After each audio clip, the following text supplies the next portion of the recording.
My name's Anna. I sell houses, the big fancy ones with views, and the small cozy types that feel like yesterday's bread, warm and welcoming. My office is way up in the sky, or so it feels on the 22nd floor. It's a world of glass that reflects everything, the clouds, the birds, and the infinite hustle of the city. So, here's where it all starts. There's this guy, Mike. Not just any guy. The type that walks into a room and even the air takes notice. He started working at the firm next door about a year ago. The first time we met was by the coffee machine. It's one of those fancy ones that can do everything except drink the coffee for you. I was fighting with the machine, trying to get it to give me something strong enough to keep my eyelids from staging a protest. Need a hand? That was Mike. Smiling, like he knew the secret joke behind every little malfunction. Yeah, unless you know how to negotiate with a robot, I snapped back, more out of caffeine deprivation than any real annoyance. He laughed, that easy kind of laugh that's infectious. Let me try. These things are more sensitive than my mom's chihuahua. He fiddled a bit, pushed some buttons like he was playing an arcade game, and voila, the machine surrendered 2 cups of the darkest brew. Mike, he said, handing me one. Anna. Thanks, I replied, taking a sip. Heaven in a cup and just the jolt I needed. We started bumping into each other more. Coffee breaks turned into little chats about this and that. He was easy to talk to. He had a way of listening that made you want to tell him stuff you'd think was duller than watching paint dry. One day, we grabbed lunch together at a little cafe just a block away from our buildings.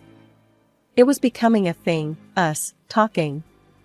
About work, movies, the mess of the world. You ever think about doing something else? Like, not selling houses? He asked once, picking at his sandwich like it was a puzzle. Nah, I shrugged. It's in my blood. Plus, I get a kick out of making people's dreams come true. What about you? Ever think of running away and joining the circus? He chuckled, shaking his head. Can't. My mom would miss me too much. There it was. Mike was a mama's boy. Not in a living in her basement playing video games way, but close. He lived with her, took care of her. Hell, she even came to his office sometimes, like she was checking in on her investment. I thought it was sweet. A bit odd, maybe, but sweet. I liked that he cared so much. It was rare. Life at the office and with Mike was like rolling with a fast current, and before I knew it, a year had whisked by. The casual lunches and coffee breaks had woven into something a lot tighter, a lot more serious. One Friday, the office was buzzing more than usual. Word gets around when something's up, and around here, it spreads faster than a wildfire. I was plugging away at my desk when Liz, a coworker from 2 cubicles down, strutted over like she had some hot gossip. Hey, Anna, everyone's saying he's gonna pop the question soon. You know, a ring, the whole shebang. She smirked, popping her gum. Let him talk, I shrugged, trying to brush it off, but my heart was racing. Mike hadn't hinted anything, but the thought sent a zing through my spine. Later that day, as the sun dipped below the horizon painting the sky in strokes of orange and purple, Mike suggested we grab dinner instead of just a quick bite at the cafe. Something about the way he said it, all nervous-like, had my stomach doing somersaults. We ended up at this cozy little Italian place he knew, tucked away from the usual hustle of the city. It was the kind of spot you'd miss if you weren't looking for it, with dim lighting and candles flickering on the tables. The conversation flowed easy, but I could tell Mike was edgy. He fumbled with his napkin, cleared his throat more times than needed, and kept avoiding eye contact. So, Anna, he finally started, his voice a bit shaky. We've been doing this, us, for a while now, and I... Spit it out, Mike. You're killing me here, I cut in, half joking, half dying inside. He chuckled, that nervous sort of laugh that didn't reach his eyes. Then, he took a deep breath, reached into his pocket, and slid a small box across the table towards me. I want to do this for real, Anna. Marry me? The room spun a little. I mean, Liz's teasing, the office bets, suddenly, it was all real. But looking into Mike's hopeful eyes, I felt this solid, sure thing settle in my chest. Yeah, Mike. Yes. I managed, my voice steadier than I felt. He grinned, relief washing over his face, and slipped the ring on my finger. It was simple, nothing too flashy, just like us. We spent the rest of the evening wrapped up in our little bubble, the chatter around us fading into a blur. The next week at work was like walking onto a stage. Heads turned, whispers followed me down the hall, and even the old-timers slapped Mike on the back and threw him knowing looks. And amid all the congratulations and cheeky comments, the bets came up again. Liz, with her big mouth, couldn't help herself. Gotta say, Anna, didn't think you'd say yes. What's the over-under on this lasting then? She laughed, nudging me. I rolled my eyes. Place your bets, Liz. But we're in this for the long haul. Hear that, folks? She's confident. Might want to reconsider your stakes, Liz announced to the room, which earned a round of laughter and more playful bets. But it was all noise. In that whirlwind of a moment, with a new ring on my finger and Mike by my side, the office could have fallen down around us, and I wouldn't have cared. We were doing this, and that's all that mattered. Our wedding was nothing fancy, just close friends and family in a small garden downtown. It was perfect, simple, intimate, and just about us. However, the real challenge started when we were supposed to set up our new life together. As we were packing up my apartment, Mike dropped the bomb. Anna, I've been thinking. Mom and I have been living alone in this rented house since Dad passed. She won't feel good alone without me. What do you think about moving in with her? It could save us a ton on rent and bills. I sighed. It wasn't what I wanted, but how could I say no? He was right, his mom had been alone a lot. Okay, let's give it a try, I conceded, trying to sound more upbeat than I felt. Moving day was a blur. His mom, Martha, welcomed us with open arms and an endless list of how things were done in her house. At first, it was fine. I thought, I can handle this. It's temporary.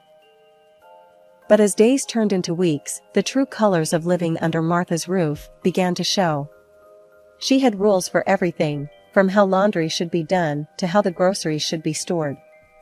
One evening, we were setting the table for dinner when she cornered me in the kitchen. Anna, you need to start taking more responsibility around here. It's tradition for the daughter-in-law to handle the household, she stated firmly, her eyes pinning me in place. I was chopping vegetables, my hands stilling for a moment. Martha, I work full-time, just like Mike. I'm happy to help, but we should split the chores equally. Mike walked in just then, and I looked to him for support. He was silent for a moment, then shrugged. Mom's got a point, Anna. It's how she's always done things. Can't we just try it her way? His words stung. I felt betrayed. How could he not see how unfair this was? 6 months in, the situation hadn't improved. If anything, it got worse. Martha started talking about moving to a bigger, more modern house. Anna, you're in real estate. Start looking for something nice for us, a place where we can all live comfortably, she'd say, flipping through house listings. I tried to explain as gently as I could. Martha, we really can't afford a new house right now.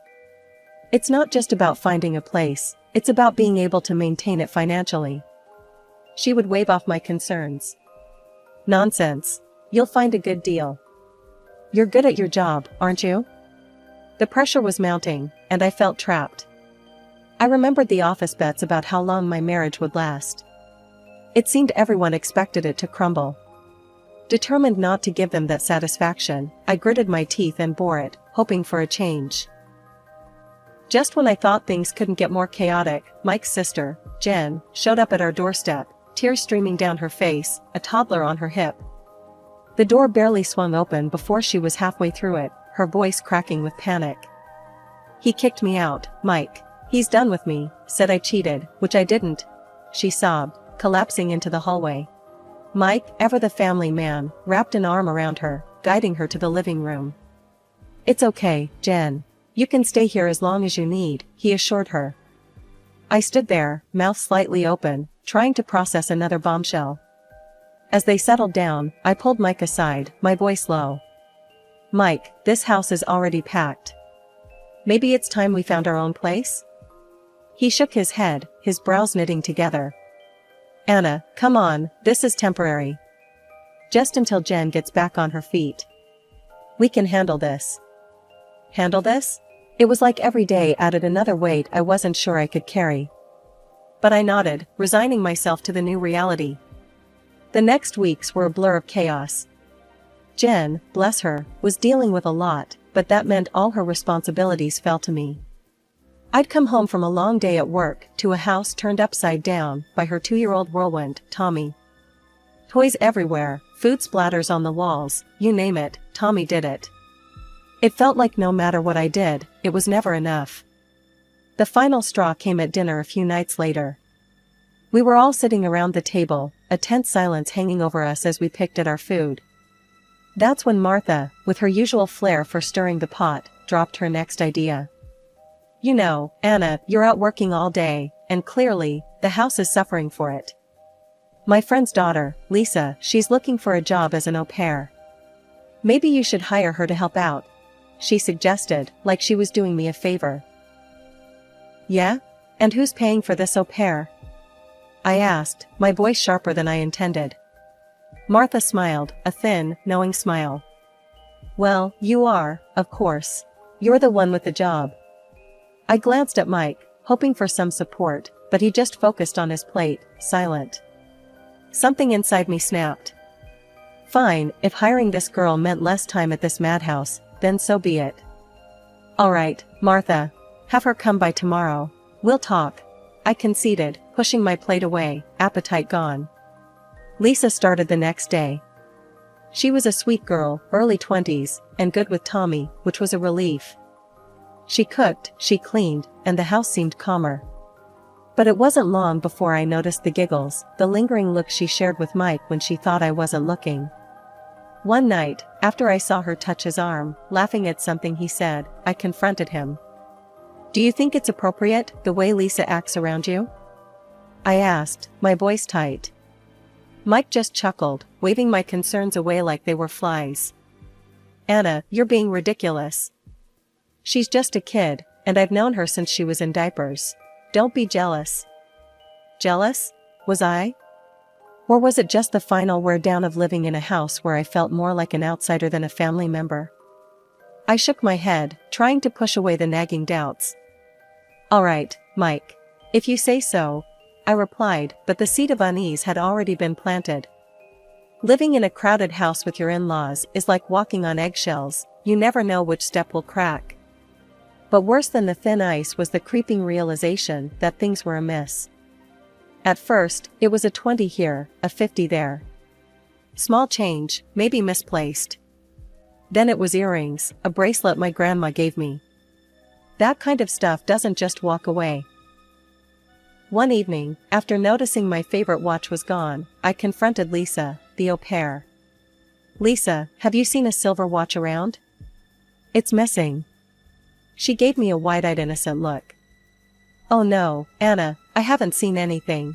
Maybe it's lost? Enough was enough. I installed hidden cameras in my room, a desperate move for desperate times. I wasn't going to accuse anyone without proof. But what I found blew the lid off any petty theft. It was a Wednesday, the kind of day where you just can't face going home. I sat in a cafe, laptop open, pretending to work, but really, I was watching the live feed from the camera. What I saw crushed me. Jen, Mike's sister, snuck into our room. She went straight for the drawer where I kept my jewelry, her movements too practiced. My heart sank. Then, the door opened again, it was Mike and Lisa. They weren't just chatting. No, they were, together. On our bed. It felt like a punch to the gut. I sat there, the taste of my coffee turning bitter. Anger boiled up, but a cold, calculating part of me pushed it down. No, I wasn't going to storm home. I needed a plan. Over the next few days, I collected every shred of evidence. Videos, times, everything. But revenge? That needed to be sweet, not hasty. One day, accidentally leaving my laptop open on a real estate listing was part of the play. It was a beautiful house, big yard, underpriced by half. Mike walked by, stopped, and stared at the screen. "What's this?" he asked, eyes lighting up. "Oh, just some listing I found." "Too bad we're not looking, huh?" I murmured, feigning disinterest. He grabbed the laptop, scrolling through the photos. "Are you kidding? This is perfect. Why wouldn't we look at this?" Martha came over, peering over his shoulder. "Oh, Mike. It's beautiful. Call them, now." Mike was practically bouncing as he dialed the number. "Hi, yes, I'm calling about the listing." "Yes, we want to put down a deposit." No need for a full check, we trust it's all good," he said, all but throwing our money at them. "Who's it going to be registered to?" I asked, my voice sweet as syrup. "Me, obviously. And you'll help with the payments, right?" He didn't even look at me as he spoke. "Of course," I replied, my smile hiding daggers. Everything was falling into place. Sitting back, I watched as they celebrated, oblivious to the storm that was about to hit. Mike, Martha, and Jen, they all thought they had won. But the game had just changed, and I was now playing for keeps. The ink was barely dry on the documents for the new house when Mike decided to throw a dinner that felt more like a victory lap than a family gathering. The entire crew was there, his mom, Martha, his sister, Jen, and yes, Lisa, who'd become too familiar in all the wrong ways.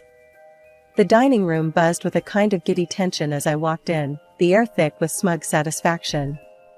Mike was grinning like a kid who'd just gotten away with stealing cookies.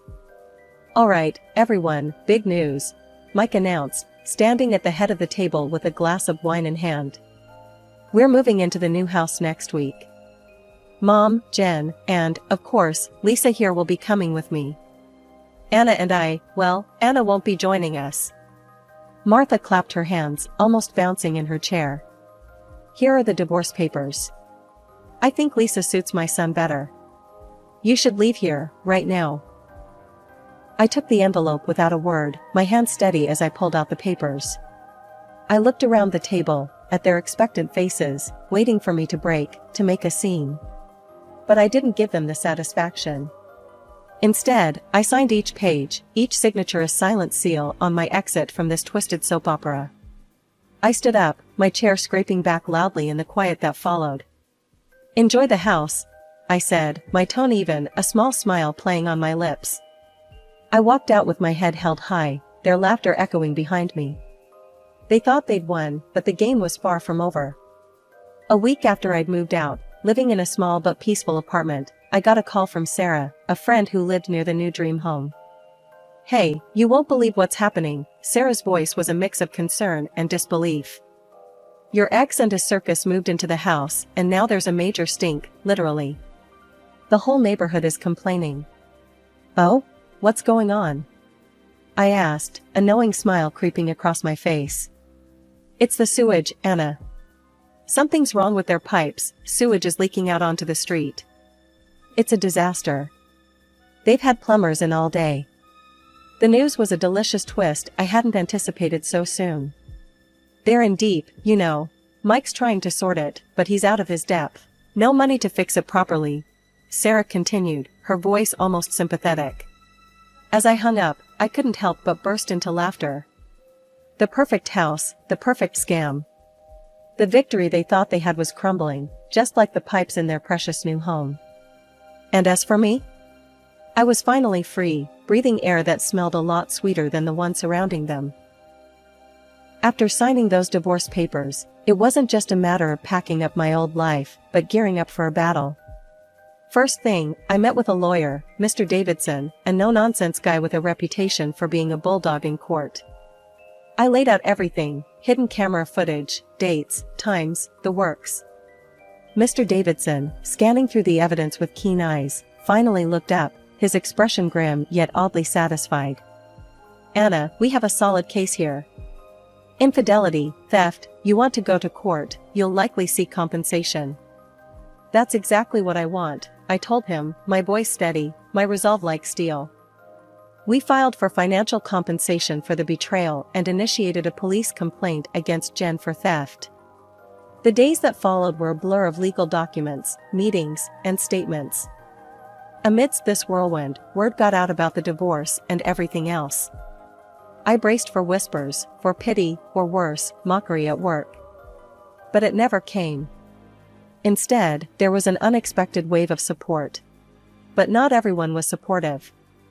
One afternoon, as I was walking out of a meeting, I saw her, Martha, storming into the office like it was her own house, fury radiating off her in waves.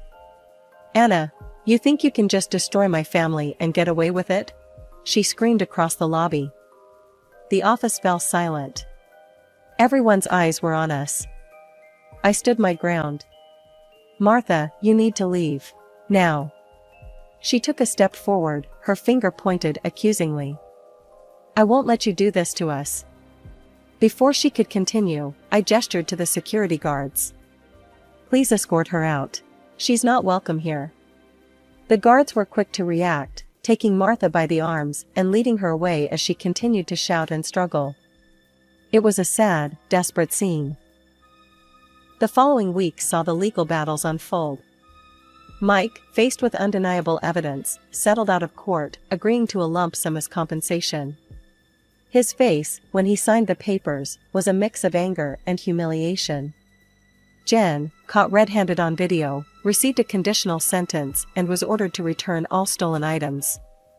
Adding to their downfall, Mike became a joke at work. People would subtly lift their noses as he passed, snickering about the man from the stinky house. It wasn't long before he couldn't take it anymore and resigned. His departure made my daily life a lot easier. Not seeing him every day was a relief I hadn't expected. It had been 2 quiet, peaceful months since I had settled into my new life and small apartment in the city center. My days were filled with the normalcy of work, occasional lunches with colleagues, and evenings that I could now call my own.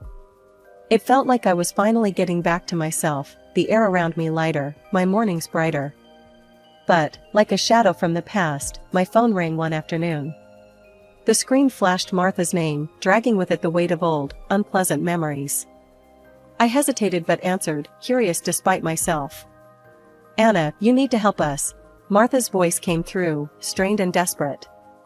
It was so different from the last time we spoke, filled with accusations and anger. "What's wrong, Martha?" I asked, though a part of me already wanted to hang up. "It's this house. It's falling apart. The smell is unbearable, and we can't even use the bathrooms properly because of the sewage issues. Mike's drowning in debt because of the repairs," she explained, her voice cracking. I paused, taking in her words. The schadenfreude was tempting, but I pushed it aside. "Martha, Mike chose that house. He refused a proper inspection. What did you expect?" "But, Anna, we didn't know. His girlfriend left him, and Jen, she's gone too, ran off with some guy, leaving her son behind. We're struggling," she continued, pleading now. I sighed, the old anger and frustration stirring in my chest. "Martha, Mike made his decision without thinking of the consequences. You all supported him then. I'm sorry, but you're on your own." I hung up before she could say anything else, cutting off the last thread that connected me to that part of my life. As I set my phone down, a wave of emotions washed over me. Pity, relief, liberation, it was a mix that left me both saddened and strangely empowered. I had moved on, literally and metaphorically. My new apartment, though smaller, was mine alone. I decorated it to my taste, filled it with plants, and every corner of it was stamped with my presence, my independence. That evening, I stepped out onto my small balcony, overlooking the bustling city streets. The air was crisp, and the city lights flickered like distant stars. It was my city, my life. I had fought hard for this peace, and I intended to enjoy every bit of it. Never again, I whispered to myself, a promise hanging in the cool air. Never again will I let anyone control my life. I turned back inside, feeling the solid ground of my decisions beneath my feet. The apartment was quiet, a sanctuary from the world and its chaos. It was a fresh start, a new chapter that I was writing on my own terms.